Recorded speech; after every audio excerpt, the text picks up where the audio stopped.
예. 자, 오늘 이제 3주 만에 이렇게 뵙는데요. 드디어 오늘 이제 성경 시편에서 네 번째 권에 들어가겠습니다. 네 번째 권은 시편 90편부터 시작해서 시편 106편까지 총 17편의 시가 네 번째 책을 차지하고 있습니다. 잠시 시편 잠깐 복습을 해보면 시편의 서론에 해당되는 게 1편과 2편이었습니다. 그래서 하나님의 말씀과 여호와께 피하는 자의 복에 대해서 우리가 서론에 해당되는 그 부분을 같이 보았고요. 1권이 제3편부터 41편에 총 39편의 시로 되어져 있었습니다. 대부분이 다윗의 시편으로 되어져 있었고, 표제어를 통해서도 다윗이 어떠한 배경에서 그 시를 썼는지를 우리에게 볼 수 있습니다. 또 대표적으로 특징이라면 어떤 시가 많았습니까? 1권에서는 탄식시가 많았죠. 하나님 앞에 부르짖는 간구의 시가 굉장히 많았습니다. 반절 이상이 탄식시로 되어져 있고요.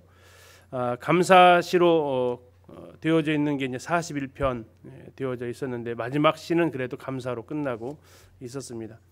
1권의 특징은 시편 1편에 주장되어져 있는 율법을 묵상하는 자로다 했을 때 그 율법과 관련되어져 있는 하나님 말씀과 관련되어져 있는 시가 19편하고 41편에서 이렇게 율법을 강조하고 있는 하나님 말씀을 강조하고 있는 책들이 배치가 되어져 있었던 것이 1권의 특징입니다.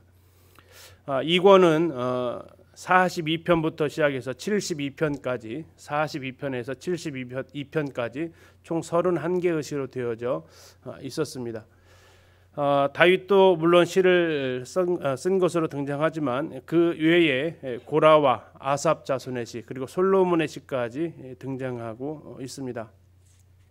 31개의 시 중에서 19편이 탄식시로 드러나서 퍼센트로서는 1권보다 더 많은 퍼센트를 탄식시가 차지하고 있고요. 특별히 2권에서 주요 저자는 고라 자손의 시였습니다. 고라 자손의 시에서도 역시 3편이 고라 자손의 탄식시로 나타나지고 있습니다.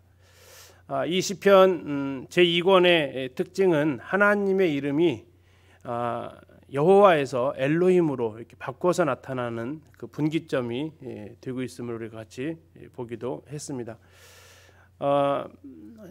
엘로힘으로 이렇게 표현되어지고 있는 시가 42편부터 시작해서 83편까지가 엘로힘의 하나님에 대해서 강조하고 있고요. 시편에서 또 하나의 특징은 왕의 역할을 강조하는 기름 부음 받은 왕, 하나님의 위임 받은 왕, 인간 왕, 그 부분을 이제 2권에서는 강조를 하고 있습니다. 그래서 그 부분이 45편과 72편에서 인간왕에 대한 모습도 강조하고 있는 것이 제2권의 특징이었습니다.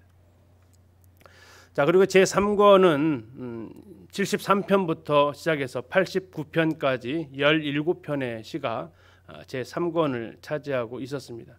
1권과 2권이 주로 이제 다윗 시대와 관련되어져 있는 시라고 했다면 3권은 이제 나라가 멸망하고 이스라엘이 바벨론에 의해서 포로로 끌려가는 그 내용과 관련되어져 있는 시의 내용들이 많이 나오는데 그들이 왜 이렇게 나라를 빼앗겼는가 했던 것이 바로 시편 서론에 해당되는 하나님 말씀에 대해서 그들이 등한히했고 불순종했고 또 하나님 앞에 피하는 게 아니라 하나님을 대적하는 이러한 모습으로 나타났기 때문에 그들은 나라를 빼앗기는 모습을 제3권에서 보여주고 있었습니다.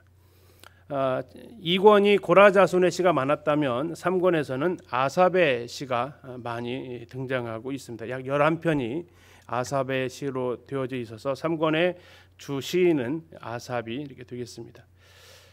이제 이때부터 하나의 반전이 일어나기 시작한 것이 있었는데 1권과 2권에서 많은 분량을 차지했던 탄식시가 퍼센트가 줄어가고 드디어 이제 3권부터는 찬양시가 늘어나기 시작을 하고 있다라는 겁니다. 아직까지는 탄식시가 많지만 이제 점점 탄식시보다는 하나님 앞에 찬양과 감사의 시가 점점 늘어나고 있다라는 것이 3권의 특징을 같이 보았고, 우리는 3권을 보면서 인간 왕의 나라가 결국 하나님 앞에 불순종함으로 더 이상 희망을 보기 어려운 상황까지 갔다라는 것까지 이렇게 같이 보았습니다. 이제 오늘 드디어 이제 제 4권을 같이 보시는데요. 4권은 90편부터 시작해서 106편까지로 되어져 있습니다. 90편에서 106편까지 총 17편의 시가 제 4권의 특징으로 나타나 있는 제 4권으로 나와 있는데요. 그러니까 3권과 4권은 17편씩 똑같이 수량이 17편씩으로 되어져 있습니다. 자, 근데 4권에서 가장 큰 특징이 뭔가 이렇게 보면 1권과 2권은 주로 다윗과 관련되어져 있었다라고 한다면 제 4권은 모세와 상당히 관련되어져 있다라는 겁니다. 시대 순으로는 모세가 먼저잖아요. 그런데 이 4권에서야 이제 모세가 등장하고 있다라는 겁니다. 제일 처음 시작하는 시편 90편이 모세의 시로 시작을 하고요. 105편과 106편은 모세와 관련되어져 있는 역사가 등장을 하고 있습니다. 그래서 이스라엘 백성들이 하나님을 왕으로 모셨던 성경에 기록되어져 있는 그 시대, 민족적으로 창세기에 나와 있는 그 모습은 하나의 가문의 그 모습이었다면 출애굽 이후부터는 이스라엘 민족이라는 개념이 등장하게 되는데 그 이스라엘 백성이 출애굽한 이후에 하나님을 왕으로 섬겼던 대표적인 것이 이제 시내산에서 율법을 받으면서 하나님과 언약 관계 안으로 들어가게 되는데 그때로 이제 다시 되돌아가는 듯한 모습을 보여주고 있습니다.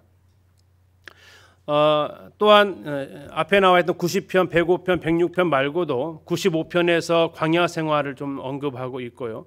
95편에서는 또 모세와 아론의 이름이 등장하고 있습니다. 시편 1편부터 150편까지 모세라는 이름이 총 8번 나옵니다. 모세라는 이름이 총 8번 나오는데 이 4권에서만 모세의 이름이 7번이 등장을 하고 있습니다. 그 빈도수를 보더라도 4권은 모세를 상당히 중요하게 다루고 있다는 것을 우리가 이해할 수 있겠습니다. 자, 두 번째 4권의 특징은 왕과 관련된 시가 탄식시보다 더 많이 나타나고 있다. 뒤에서 좀 보시겠지만 여호와 말라크라고 합니다. 여호와 말라크. 자, 말라크가 뭐냐면 다스린다라는 뜻의 히브리어입니다. 여호와께서 다스린다. 자, 다스리는 게 누구시죠? 다스리는 일을 하는 사람이 누구예요? 왕이죠. 그래서 여호와께서 왕이시다. 왕으로서 등극하시고 왕으로서 통치하시는 그 등극시와 재앙시가 총 7편 나오고 있습니다. 탄식시는 불과 4편밖에 나오고 있지 않고요. 그래서 이제 왕이 달라졌다라는 겁니다. 근데 이 왕은 인간왕 다윗이 아니라는 것입니다. 이 왕이 누구의 왕이냐면 하나님 왕이라는 겁니다. 하나님 그분이 이제 통치하신다라는 겁니다. 1권에서 3권까지는 인간왕이 통치했다면 이 4권에서는 하나님이 직접 통치하시는 이러한 모습을 우리가 볼 수 있습니다. 특별히 93편부터 99편까지 7편에 해당 시간 바로 여호와께서 통치하신다라는 여호와 말라크시라고 이렇게 별명이 붙어져 있는데요. 하나님이 직접 통치하시는 이런 시를 노래하고 있습니다. 17개의 시 중에서 10개의 시편에 이제 표제어가 없는 것을 확인할 수 있고요. 지금 이제 표로 보시면 알겠지만 제일 많은 퍼센트를 차지하고 있는 거 이쪽이 지금 제일 많이 차지하고 있는데 이 시기에 무슨 시예요? 등극시라고 이렇게 나와 있습니다. 등극시 왕과 관련되어 있는 왕의 자리에 올라가는 시 그것 등극한다 그러죠. 이 등극시가 많이 나와 있다라는 겁니다.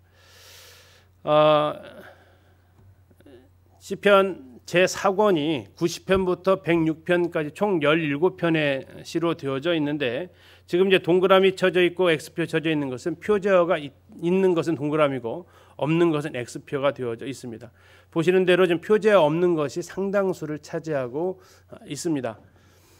그리고 아까 말씀드렸던 대로 여호와 말라크 시가 93편부터 99편까지 하나님께서 직접 통치하시는 등극시 왕으로서의 하나님의 통치를 보여주는 시가 많은 부분을 차지하고 있습니다. 자, 이제 표에서 딱 보듯이 처음 90편 그리고 105편, 106편 누구와 관련되어져 있다고요? 모세와 관련되어져 있습니다. 시편 90편은 하나님의 사람 모세의 기도에서 이렇게 모세가 쓴 기도로 90편을 시작을 하고 105편과 106편은 모세가 이스라엘 백성을 인도하던 때에 여러 가지 모습들을 기록을 하고 있어서 제4권의 처음과 끝이 모세와 연결되어져 있다라는 것을 우리가 구조적으로 이렇게 볼 수 있겠습니다. 다음에 4번을 보시면 그럼 왜 이런 구조는 무엇을 우리에게 보여주느냐? 모세의 시대에는 민족적인 개념으로 하나님만이 유일한 왕이셨습니다. 그래서 인간왕이 실패한 다윗이었죠. 인간왕이 실패한 유다민족 유다 왕조가 실패한 이 상황에서 하나님 왕께서 이제 직접 통치하시는 이런 개념을 제4권에서 보여주고 있다라는 거죠. 자, 그럼 하나님께서 통치하시는 모습이 무엇을 통해서 드러나고 있냐라면 두 가지의 모습을 통해서 드러나는데 주로 이제 이것이 시편 2편을 배경으로 하고 있는 여호와께서 왕이시다. 기름 부음 받은 자도 하나님께서 인간에게 세우신 왕이시다라는 개념, 왕의 개념이 시편 2편에서 나오고 있었고요. 시편 2편에서 또 한 가지 중요한 것은 여호와 그가 피난처시다라는 개념이 시편 2편의 주 맥락을 차지하고 있었습니다. 시편 제4권이 바로 그 두 가지 요소를 보여주고 있다라는 거죠. 하나님께서 왕이시고 이것은 93편과 95에서 99편에서 등장하고 있고요. 그 왕에게 피하는 자가 복이 있다. 그 여호와를 거처로 삼는 자가 복이 있다라고 얘기를 하면서 하나님의 왕이심을 이 제4권은 등장을 시키고 있습니다. 자, 이렇게 제4권의 구조를 좀 보셨다면 이제 좀 들어가서 내용을 좀 살펴보도록 하겠습니다. 제4권의 스타트는 시편 제90편입니다. 우리 성도님들에게 상당히 많이 알려져 있는 시이기도 합니다. 표제어가 뭐라고 나와 있습니까? 하나님의 사람 모세의 기도 이렇게 나와 있습니다. 하나님의 사람 모세의 기도. 신명기 33장 1절에서 이렇게 기록되어져 있습니다. 하나님의 사람 모세가 죽기 전에 이스라엘 자손을 위하여 축복함이 이러하니라 해서 신명기 33장에서는 하나님의 사람 모세라고 언급을 하고 있었는데 그 동일한 표현이 시편 90편에도 나와 있다라는 거죠. 다시 말하면 그 모세를 우리가 추억해 볼 수 있는 거죠. 그리고 신명기 33장에서는 모세가 죽기 전에 이스라엘 자손에서 축복한 내용이 기록되어져 있다면 시편 90편은 모세가 하나님 앞에 드려졌던 기도가 쓰여져 있다라는 겁니다. 이 시편 90편을 보면서 생각했던 것은 이 시는 언제 읽으면 좋을까 이렇게 생각해 봤을 때 한 번뿐인 짧은 인생을 어떻게 살아야 할까 고민할 때 우리가 이 시편 90편을 읽으면서 지혜를 얻을 수 있겠다 하는 것입니다. 90편 1절에 시작이 참 장엄하게 시작을 합니다. 90편 1절을 이렇게 보시면 주여 주는 대대에 우리의 거처가 되셨나이다 이렇게 시작합니다. 자, 주여 주는 우리의 거처가 되셨나이다. 누가 우리의 거처라고요? 예, 하나님께서 주님께서 우리의 거처가 되신다라고 했습니다. 자, 모세하면 어떤 게 혹시 먼저 떠오르세요? 모세하면 모세가 지은 건물이 하나 있죠. 성막이죠. 성막을 출애굽기 25장에서 성막을 하나님 왜 지으시라고 했습니까? 25장 8절에 보면 이렇게 표현되어 있습니다. 내가 그들 중에 거할 성소를 이렇게 되어져 있어요. 성소를 짓는 성전을 짓는 목적이 내가 너희들 중에 거하겠다라는 거였습니다. 이게 하나님께서 성막을 짓도록 하신 이유였습니다. 그런데 지금 이 시편 90편 1절은 그것이 다시 반전이 일어났는데요. 자, 성막은 하나님이 이스라엘 백성 중에 거하시는 모습이었습니다. 근데 지금 90편 1절은 어떤 모습으로 등장하고 있어요? 누가 누구 안에 거하는 것으로 나와 있습니까? 우리가 하나님의 안에 거하는 것으로 등장하고 있습니다. 주여 주는 대대로 우리의 거처가 되셨습니다. 예, 성막은 하나님이 우리 가운데 거하심을 보여주는 모습이었다면, 그러나 원래는 하나님이 우리가 하나님의 거처가 아니고 누가 우리의 거처라고요? 예, 하나님이 우리의 거처라는 것입니다. 하나님 우리의 거처다. 자, 91편에서는 이렇게 나와 있습니다. 자, 91편 1절에 보시면 지존자의 은밀한 곳에 거한다 나와 있습니다. 지존자가 누구십니까? 그렇죠. 하나님이죠. 하나님의 은밀한 곳에 거주한다. 자, 91편 9절에는 뭐라고 했냐면 네가 말하기를 여호와는 나의 피난처시라 하고 지존자를 너의 거처로 삼았다 이렇게 나와 있습니다. 자, 하나님께서 우리의 뭐라고요? 거처다. 지존자의 은밀한 정소리가 거하고 있다라고 말하고 있다라는 거죠. 자, 그래서 원래 시작은 창세기에서부터 신명기까지를 쓴 모세가 이제 등장을 하고 있는데 하나님께서 우리 안에 거하기를 기뻐하셔 성막을 지으셨지만 그러나 원래 하나님은 우리 안에 거하시는 그런 모습보다는 우리가 하나님 안에 거하는 이 모습을 시편 90편에서 처음부터 선포를 하고 있습니다. 그런데 2절을 보시면 이것이 얼마나 장엄하냐면 언제부터 그랬냐면 산이 생기기 전부터 땅과 세계도 주님께서 조성하시기 전부터 영원부터 영원까지 주님은 우리의 하나님이시다라고 얘기합니다. 주님은 우리 하나님이십니다. 주님이 우리의 유일한 거처이십니다라고 이야기를 하고 있습니다. 그러면서 하나님께서 인생에게 말씀하시기를 주께서 사람을 티끌로 돌아가게 하시고 너 인생들은 돌아가라 하셨습니다. 아담이 죄를 범했을 때 창세기 3장에서 하나님께서 아담에게 하셨던 말씀은 뭡니까? 너는 흙이니 그 다음 뭐죠? 너는 흙이니 흙으로 돌아가라. 예, 우리는 티끌에서 왔습니다. 그래서 티끌로 돌아가는 것이 우리의 인생이라면 하나님은 그렇지 않으시다는 거죠. 4절에 보니까 하나님께는 천년이 지나간 어제와 같고 밤의 한순간 같다. 베드로서에서는 하나님께는 천년이 얼마 같다고 나옵니까? 하루 같다라고 표현하고 있죠. 자, 이 그 영원하신 분이라는 겁니다. 인생은 티끌로 돌아갈 수밖에 없는 유한하고 나약한 존재이지만 하나님은 그렇지 않으시다라는 것을 1절에 4절까지 이렇게 이야기하고 있습니다. 자, 그러면서 얼마나 인생이 짧게 살고 있는지에 대해서 계속해서 이야기를 합니다. 인생을 뭘로 비유하냐면 6절에서 푸른 아침에 꽃이 피어 자라다가 저녁에 시들어 마른 아이다라고 얘기합니다. 인생을 뭐에다가 비유했습니까? 잠깐 피었다가 시들어버리는 풀의 비유를 하고 있습니다. 이게 인생의 모습이죠. 그러다가 인생이 얼마나 허망하게 죽어가냐면 5절에서는 이렇게 얘기합니다. 주께서 그들을 홍수처럼 쓸어가십니다. 그들은 잠깐 자는 것 같습니다. 이게 인생의 본질이라는 말씀을 해주고 있습니다. 자, 홍수처럼 하나님께 쓸려간다라는 것은 인생의 죽음을 이야기하고 있고 인생이 잠깐 잔다라는 것도 역시 마찬가지입니다. 아침에 돋는 풀 같은 게 바로 인생입니다. 인생의 유한함을 이야기하고 있고 자, 그런 인생이 하나님 앞에 어떻게 살았냐면 8절에서 주께서 우리의 죄악을 주의 앞에 놓으시매 우리의 은밀한 죄를 주의 얼굴빛 가운데 두셨사오니 우리의 모든 날이 주의 분노 중에 지나갑니다라고 얘기합니다.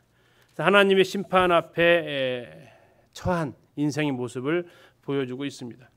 그래서 시편 기자는 하나님 앞에 기도하게 됩니다. 이게 인생의 현실이라면 어떻게 살아야 됩니까? 하나님. 자, 10절은 우리가 많이 유명한 말씀이죠. 우리의 연수가 70이요 강건하면 80이라도 70 아니면 80 산다는 거죠. 그의 연수의 자랑은 수고와 슬픔뿐이고 신속히 가니 우리가 날아갑니다라고 얘기하죠. 자, 70이고 80이라면 얼마 남으셨습니까? 얼마 남았죠? 여기 보니까 지금 아이부터 어른까지 계시는데 살아온 날이 더 많으신 분도 계시고 살아갈 날이 더 많은 사람도 있습니다. 그러나 그거 다 더해봤자 80이라는 얘기죠. 80인데 인간들이 그 80년 중에서 가장 많은 시간을 뭐에다 쓰고 있어요? 잠자는 거에 가장 많은 시간을 쓰고 있습니다. 약 3분의 1에서 4분의 1 정도를 잠자는 곳에 쓰고 있습니다. 80살 사는데 4분의 1을 잠자는 데 쓴다고요. 20년이 잠자는 시간이에요. 20년 동안 잠잡니다. 자, 그래서 결국 계산해 보면 인간이 오래 사는 것 같아도 별거 없다라는 얘기죠. 별로 안 남았다는 얘기예요. 저는 어느 순간 이 말씀 보면서 제 인생을 계산해 봤더니 얼마 안 남았더라고요, 정말요.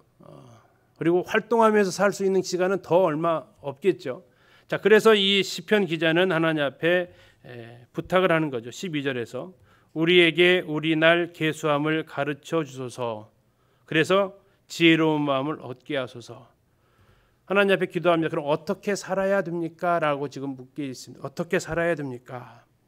자, 어떻게 살아야 될까요? 모세의 마지막 최종 결론은 이렇습니다. 주님과 관계를 너희가 어떻게 맺고 있느냐가 제일 중요한 열쇠다라는 겁니다. 우리의 인생에 대해서 이야기하기를 16절을 보시면 주께서 행하신 일을 주의 종들에게 나타내시며 주의 영광을 그들의 자손에게 나타내소서. 우리 하나님의 은총을 우리에게 내리게 하사 우리의 손이 행한 일을 우리에게 견고하게 하소서. 우리의 손이 행한 일을 견고하게 하소서. 자, 이 시편 기자는 이제 마지막으로 하나님 앞에 기도를 합니다. 하나님, 우리가 살아가는 데 있어서 어떻게 살아가야 됩니까? 했을 때 주님께서 행하신 일을 주의 종들에게 나타내 달라고 합니다. 주님께서 행하신 일들을 나타내면 주님의 영광을 우리가 볼 수 있겠다라는 얘기죠. 다음에 주님의 그 영광을 그의 자손에게 나타내 달라고 하시면서 17절에서는 우리의 손이 행한 일을 견고하게 해달라고 부탁을 하고 있습니다. 그것은 하나님의 은총으로 되어진다고 17절에 얘기하고 있습니다. 다시 말해서 우리가 남은 인생을 어떻게 살아가느냐, 두 가지가 있다면 하나는 하나님의 영광을 보는 것입니다. 하나님께서 행하시는 그 일들을 우리가 지켜보는 것입니다. 하나님이 어떠하신 분인지를 우리가 바라보면서 그것으로 인해서 우리가 만족하면서 사는 게 우리의 인생의 남은 인생의 하나의 열쇠고, 또 하나의 열쇠가 있다면요, 우리는 그 많은 인생 그 시간들 동안에 여러 가지 일들을 하게 될 것입니다. 시편 기자의 고백처럼 우리 손이 행한 일이 있습니다. 우리 손이 행한 일. 근데 이게 인생이 마지막 끝나는 날에 바울과 같이 얘기할 수도 있고 솔로몬처럼 얘기할 수도 있다는 얘기죠. 솔로몬은 인생이 끝나는 날 어떻게 고백합니까? 헛되다라고 고백합니다. 헛되다. 바울은요, 주 안에서 우리의 수고가 헛되지 않다라고 얘기한다는 거죠. 시편 기자도 고백합니다. 우리의 손이 행한 일을 어떻게 해달라고요? 견고하게 해달라고요.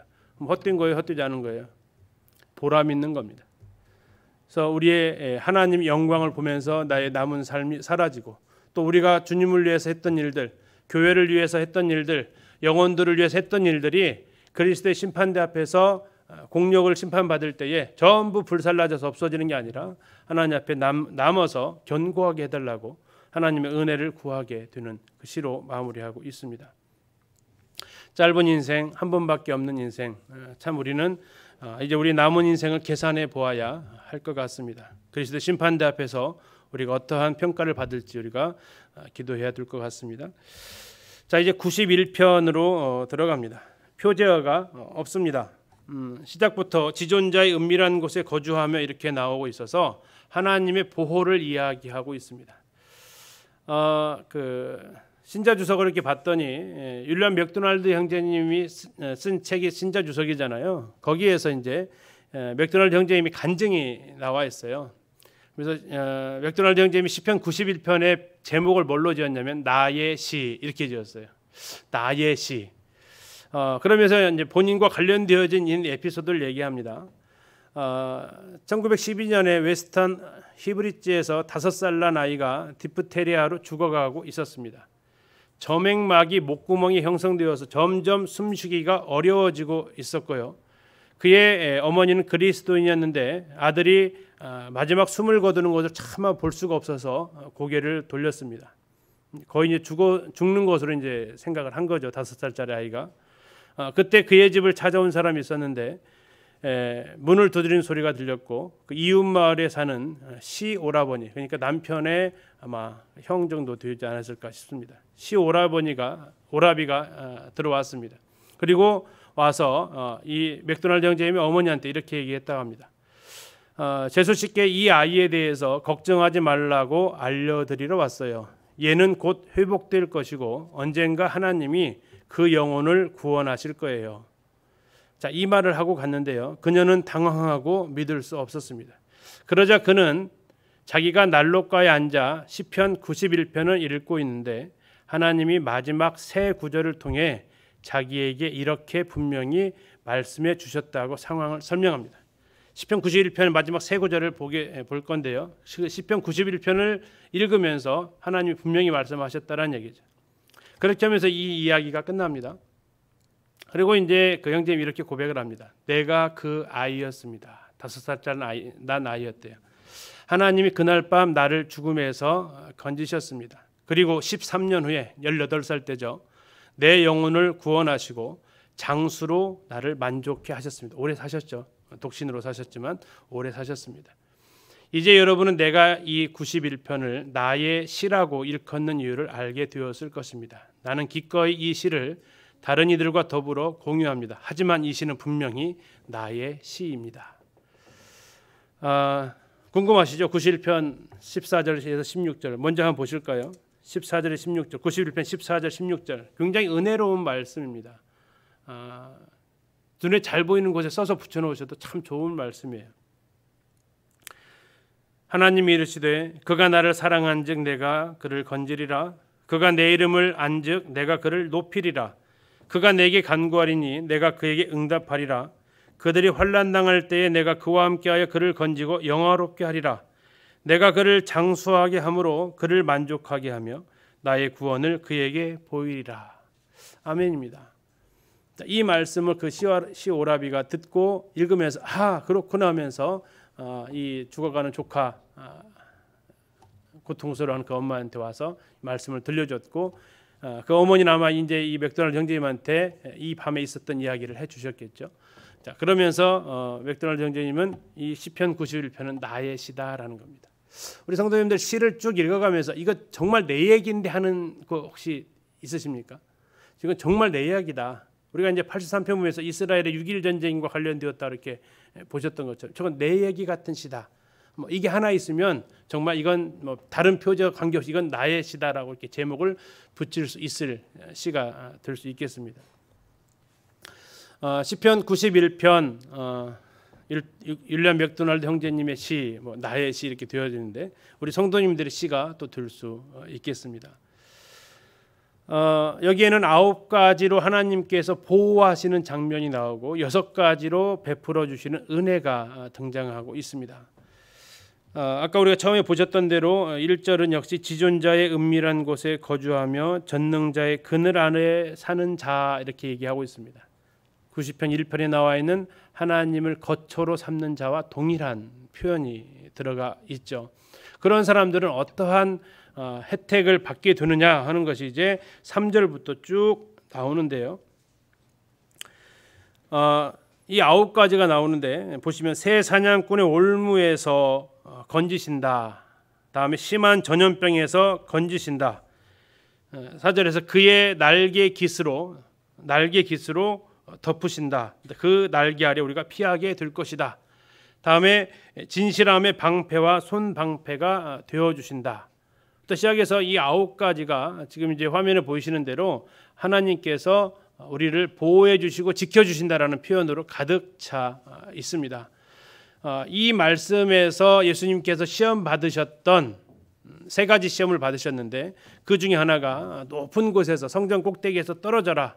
그러면 선사가 내려와서 너의 발을 부딪히지 않게 하실 것이다. 네가 다치지 않을 것이다. 안전할 것이다라고 사탄이 예수님을 향해서 시험을 했죠. 이제 그 말씀이 바로 여기에서 이제 가져오게 됩니다. 11절 보시면요. 91편 11절 그가 너를 위하여 그 천사들을 명령하사 네 모든 길에서 너를 지키게 하심이라. 12절 그들의 손으로 너를 붙들어 발이 돌에 부딪히지 아니하게 하리로다. 예, 이제 이 말씀을 인용해 가지고 사탄이 지금 예수님을 성전 꼭대기에서 시험했던 장면으로 쓰여져 있죠. 근데 이제 이 사탄이 그 뒤 말씀을 알았을까요, 몰랐을까요? 13절 보실까요? 네가 사자와 독사를 밟으며 젊은 사자와 뱀을 발로 누르리로다. 자, 이건 누구를 보통 지칭할 때 쓰여지는 말입니까? 자, 사자 하면 뭐가 떠오르세요? 베드로전서에 나와 있는 우는 사자처럼 두루다니며 삼킬 자를 찾는 존재 누굽니까? 사탄이죠. 독사는 뭐가 떠오르십니까? 옛 뱀 당장 떠오르는 사탄이죠. 다음에요. 젊은 사자 나왔네요. 뱀 나왔네요. 다음부터 사탄을 표현하는 건데 어떻게 하신다고요? 발로 누를 것이다. 사탄이 이용을 했으면 여기까지 인용했으면 근데 이렇게 할 일은 없겠죠. 그래서 그 앞에서 딱 인용을 합니다. 근데 주님께서 이제 그 말씀으로써 주 너희 하나님 시험하지 말라 하시면서 이 사탄의 시험을 이기게 되시는데 바로 이제 그 근거와 관련되어진 이 말씀이 시편 91편에서 배경으로 나오는 말씀이 된다는 거죠. 자, 그러면서 방금 읽으셨던 91편 14절에서 16절을 통해서 6가지 은혜입니다. 동사로 쓰여져 있는 6가지 단어가 있는데 건지시겠다, 높이시겠다, 응답하신다, 영화롭게 하겠다, 만족하게 해주겠다, 보여주겠다. 하면서 하나님께서 6가지 은혜를 베풀어 주십니다. 91편은 9가지로 보호하시고 6가지로 은혜 베푸시는 하나님의 모습을 보여주고 있습니다. 어떤 인간왕이 아닌 하나님의 왕으로서의 통치하시는 모습이죠. 자, 이제 시편 92편으로 가보면 제목이 이렇습니다. 안식일의 찬송시 이렇게 되어져 있습니다. 그럼 언제 불렀을까요? 언제요? 안식일 날 했겠죠. 안식일 날. 안식일 날 불렀으면 그 주제는 뭘까요? 탄식일까요? 찬양일까요? 네, 찬양이겠죠. 하나님을 찬양하는 시가 될 겁니다. 자, 역시 이 92편을 볼 때 어떨 때 이 92편을 묵상하면 좋을까 해봤더니 악인은 심판하시고 의인은 인자와 성실로 보호해 주셨음을 찬양하는 찬양을 하는 그 내용이 되겠습니다. 자, 92편에서 시작을 합니다. 지존자여 하나님이죠.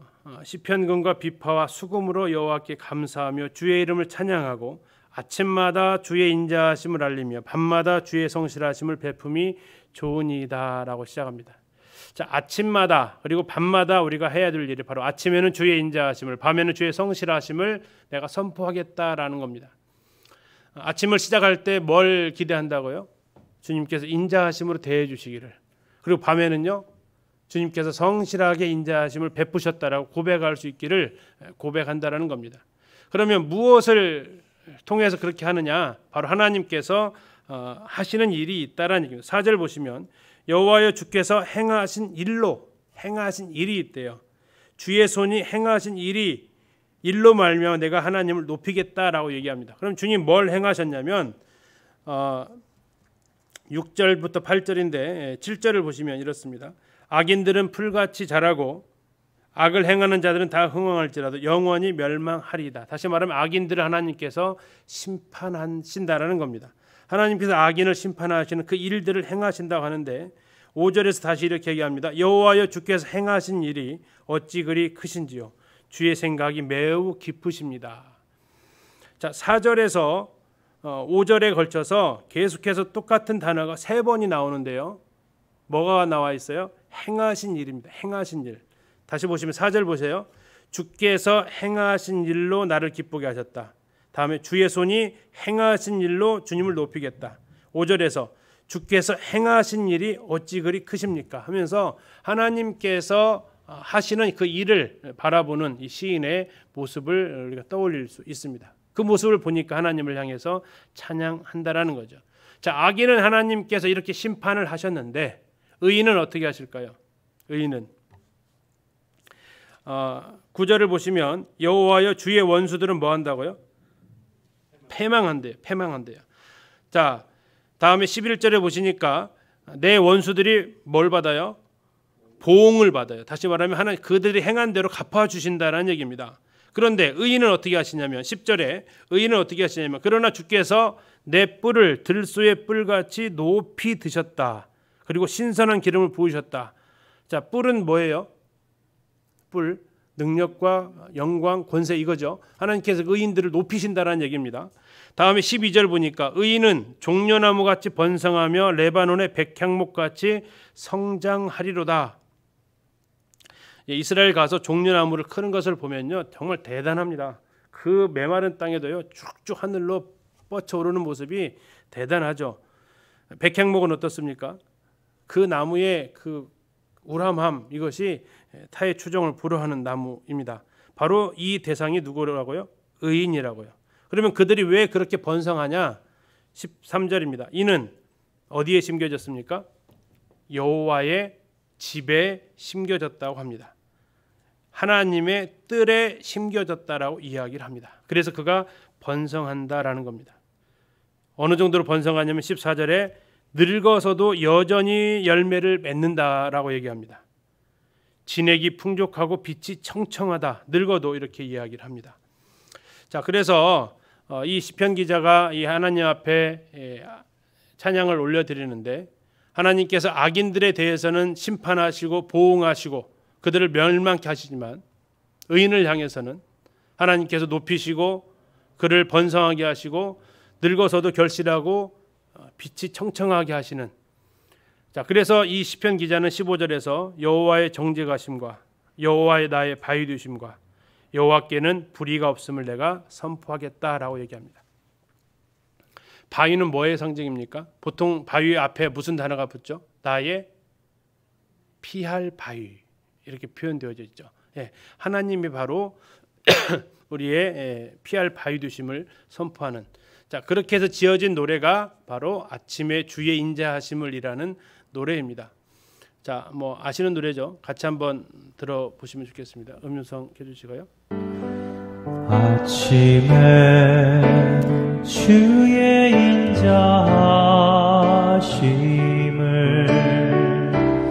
나타내시며 밤마다 주의 성실하심을 베품이 좋으나이다. 아침에 주의 인자하심을 나타내시며 밤마다 주의 성실하심을 베품이 좋으나이다. 여호와께 감사하며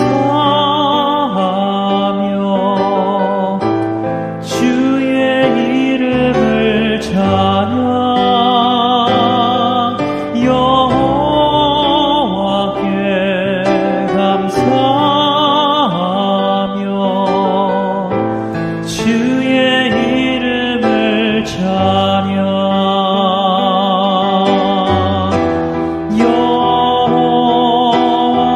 여호와여 주의 행사가 어찌 그리 크신지요.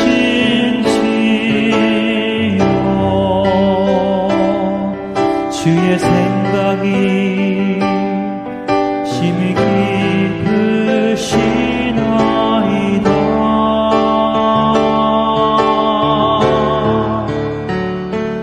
아침에 주의 인자하심을 나타내시며 밤마다 주의 성실하심을 베품이 좋으나이다.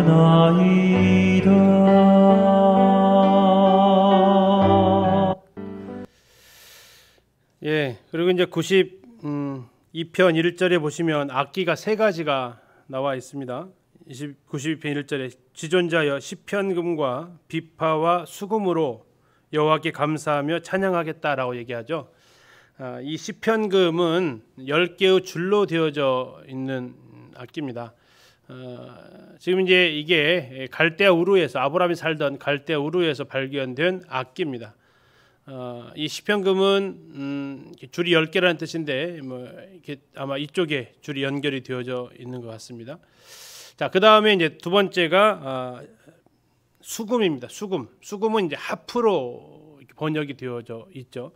이스라엘 시온문 쪽에 가면 다윗상이 이렇게 되어져 있는데요. 다윗이 들고 있는 이 악기가 하프 또는 우리 지금 92편 2절 1절에 나와 있는 수금입니다. 그리고 이제 세 번째가 이제 이게 뭐예요? 비파입니다. 비파라는 악기인데요. 이 악기 이렇게 보면 뭘로 만들었을까요? 이 줄을 지금이야 이제 이 줄이 다양하게 재료로 만들 수 있겠는데요. 순양의 창자를 가지고 만든다고 합니다. 이 줄을 그 미시나의 기록에 의하면 순양의 그 창자 중에도 굵은 창자가 있죠. 굵은 창자를 가지고는 비파에 이 줄을 만들고요. 다음에 얇은 창자를 가지고는 수금에 아마 이 줄을 만든다고 합니다. 자, 그럼 소리가 어떤 게 더 높을까요? 가는 창자가 그 줄이 더 소리가 높겠죠.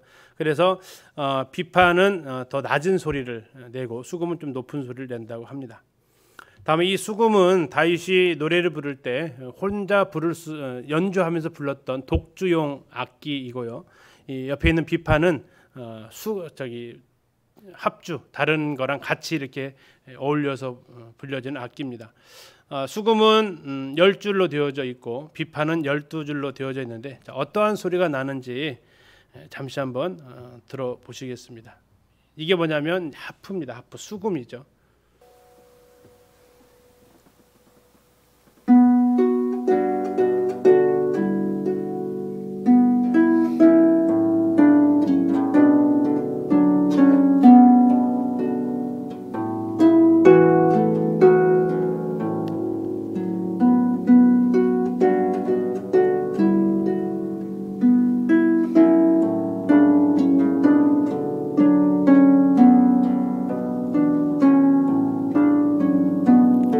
굉장히 많죠. 다음에 이건 비파입니다. 비파. 이건 합주로 불려지는 건데요. 한번 소리 들어보시겠어요? 어떤 아까랑 비교해 보세요.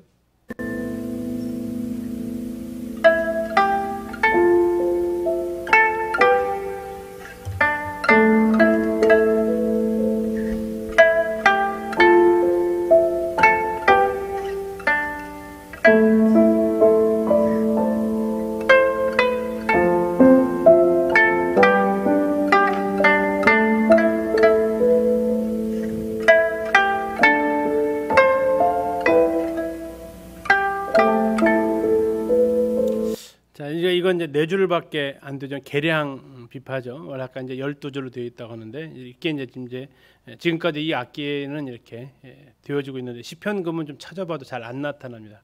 워낙 오래된 악기라서 그런지 몰라도. 자, 이렇게 이러한 악기를 이용해서 시편 기자가 뭐 했다고요? 하나님 앞에 찬양했다고. 아침에는 무엇을요?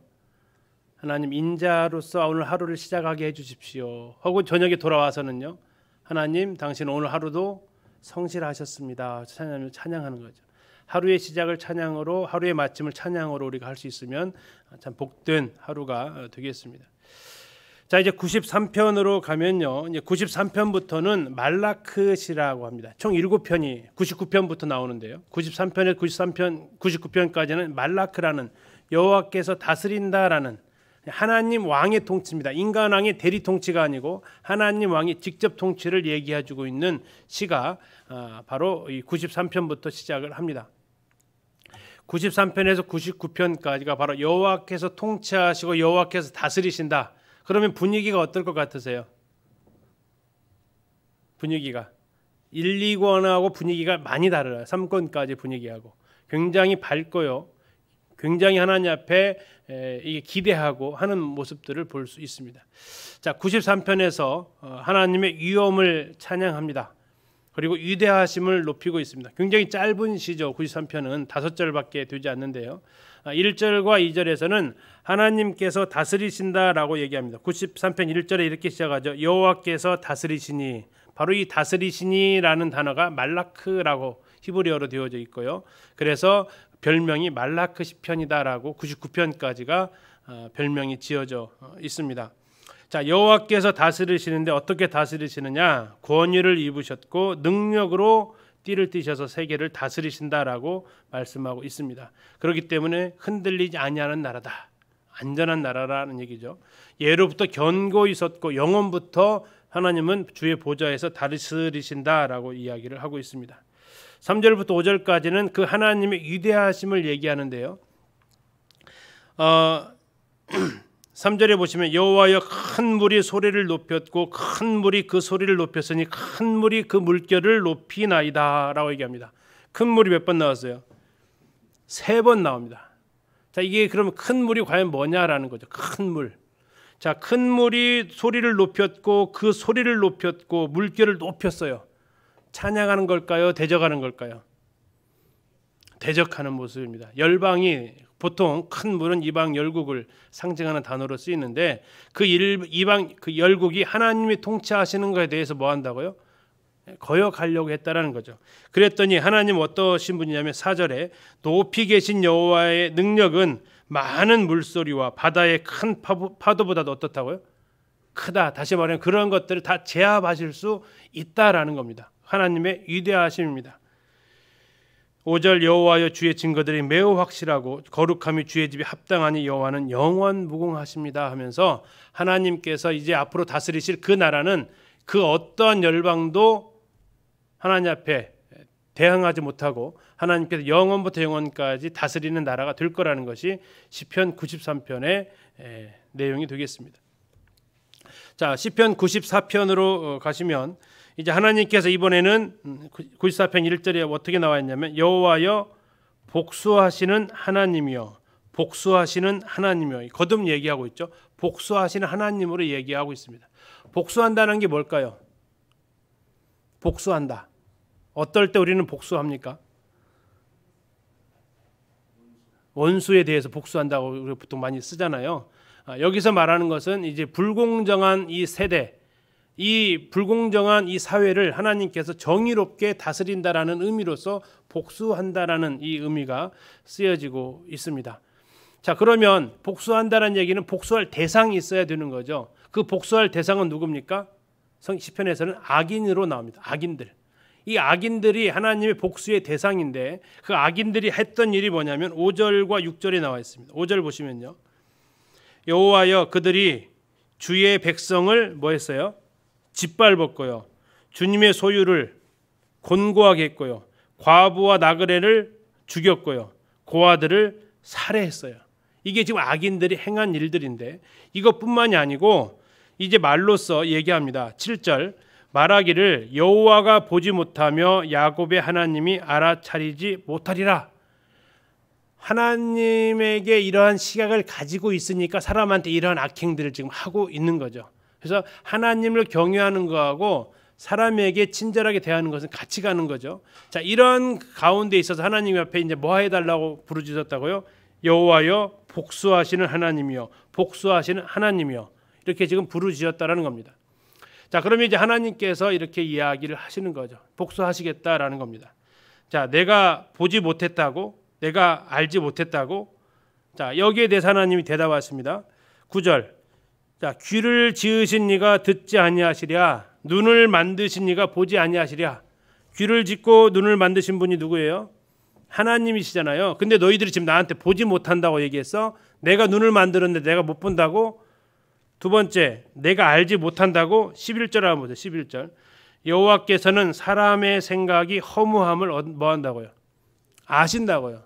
다시 말하면 지금 악인들이 악행을 하면서 했던 말, 여호와가 보지 못한다, 여호와는 알지 못한다 했어요. 근데 하나님께서 반박하시는 겁니다. 내가 눈을 만들었는데 내가 모른다고? 못 본다고? 그리고 나는 사람의 생각을 다 알고 있다라고 하나님께서 이야기를 하십니다. 자, 그래서 하나님께서 이제 이 사람들에 대해서 심판을 하시는 거죠. 자, 하나님께 어떻게 이 사람들을 심판하냐면 12절입니다. 여호와여 주로부터 징벌을 받으며 주의 법으로 교훈하심을 받는 자가 복이 있나니 이런 사람이 환난을 피하게 하사 악인을 위하여 구덩이를 팔 때까지 평안을 주실 것입니다. 이제 이건 이제 의인이 하나님의 그 심판을 면하게 되는 부분들을 이야기를 하고 있고요. 14절 여호와께서는 자기 백성을 버리지 아니하십니다. 자기의 소유를 외면하지 않으십니다. 이게 이제 하나님께서 지금까지 이 억울함을 당했던 그들에 대해서 하나님께서 보호하신다는 거죠. 15절 심판이 의로 돌아가니 정의로 돌아가니 마음이 정직한 자가 다 따르게 될 것입니다. 자, 이렇게 하면서 이제 하나님께서 그 악인에 대해서 결코 관망하지 않으신다. 그리고 거기에 대해서 고통당하는 사람들을 하나님께서 외면하지 않으신다. 자, 그러면 악인들은 어떠한 심판을 받느냐? 23절입니다. 그들의 죄악을 그들에게 되돌리시며 그들의 악으로 말미암아 그들을 끊으시리니 여호와 우리 하나님이 그들을 끊으시리로다. 자, 그들을 제거해 버리실 것이다라고 이야기를 하고 있습니다. 자, 그래서 하나님께서 이제 이러한 악인들에 대해서 복수하시면서 구부러진 정의를 다시 곧게 하시면서 의인을 다시 회복시켜 주시는. 자, 그러면서 이제 하나님이 통치하실 때 우리의 모습은 22절이죠. 여호와는 나의 요새이시요 나의 하나님은 내가 피할 반석이십니다 라고 하면서 하나님께서 이제 복수하실 때 모든 것이 다 제자리로 돌아오는 이런 사사로운 개인의 복수가 아니라 악을 행하는 이들에 대해서 하나님께서 심판하시는 것을 보여주고 있습니다.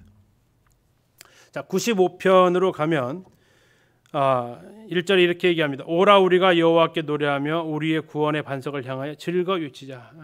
분위기가 밝다고 그랬습니다. 하나님께 통치하시니까요. 자, 이 95편은 이렇게 생각을 해봤습니다. 하나님 앞에 감사하고 죄송해서 저절로 무릎이 꿇어질 때다라고 이렇게 제목을 해봤습니다. 우리가 하나님 앞에 무릎이 꿇어질 때가 두 가지 있는 것 같아요. 너무 고마웠을 때, 그리고 너무 하나님 앞에 송구할 때, 무릎 꿇고 감사하고 기도하고 또는 무릎 꿇고 빌고 하죠. 이 두 가지 모습을 생각을 해보게 됐습니다. 자, 1절부터 이제 5절까지 하나님을 찬양을 합니다. 오라고 합니다. 와라. 그리고 하나님 앞에 찬양을 드리자라고 합니다. 왕이신 하나님께 찬양 드릴 대상에 대해서 땅의 깊은 곳, 산들의 높은 곳, 바다와 육지에도 모두 다 하나님 앞에 찬양하라. 하나님 앞에 감사하는 거죠. 자, 6절 보시겠습니다. 6절 또 한번 오라라고 나옵니다. 오라. 오라 우리가 굽혀 경배하며 우리를 지으신 여호와 앞에 무릎을 꿇자. 자, 여호와 앞에 경배한다. 이것은 뭐 하는 모습이에요? 경배하는 것은 찬양하고 감사하는 거죠. 그리고 우리를 지으신 여호와 앞에 무릎을 꿇자라는 것은요, 바로 하나님 앞에 송구하고 죄송하고 그러면서 하나님 앞에 정말 죄송함으로 나아가는 이런 모습이 나와 있습니다. 그래서 그 두 가지의 모습 그 밑에 나와 있어요. 먼저 하나님 앞에 감사하는 이유는 7절입니다.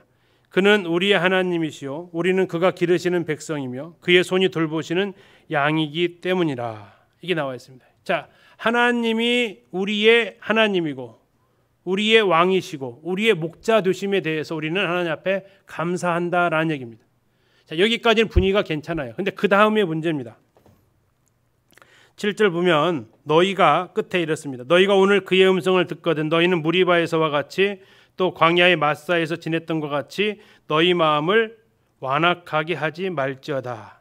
그때 너희 조상들이 내가 행한 일을 보고서도 나를 시험하고 조사하였도다. 10절 내가 40년 동안 그 세대로 말미암아 근심하여 이르기를 그들은 마음이 미혹된 백성이라 내 길을 알지 못한다 하였도다. 그러므로 내가 노아에 맹세하기를 그들은 내 안식에 들어오지 못하리라. 자, 너희 조상들은 어떻게 했다는 얘기입니까? 하나님 앞에 완악하게 했다라는 거예요. 자, 그런 모습을 들으니까 이제 그 하나님 앞에 우리가 뭐 해야 된다고요? 하나님 앞에 무릎을 꿇는 겁니다. 자, 무릎을 꿇는다는 것은 뭐의 표현입니까? 복종한다라는 거죠. 항복한다라는 겁니다. 하나님 그분 앞에 우리가 순종하겠다라는 표현이죠. 그래서 그분이 나의 왕이시고 나의 목자이시고 나의 하나님이심에 대해서는 우리가 그분 앞에 늘 무릎 꿇어서 하나님 앞에 찬양과 경배를 올려드립니다. 그러나 우리가 또 하나님 앞에 범죄하고 불순종하고 하나님을 이 시편의 기절에 나오는 것처럼 근심스럽게 할 때 우리는 그분 앞에 무릎 꿇어서 다시 하나님을 높여드려야 됩니다. 이게 시편 95편에서 하나님께서 통치하실 때의 두 모습입니다.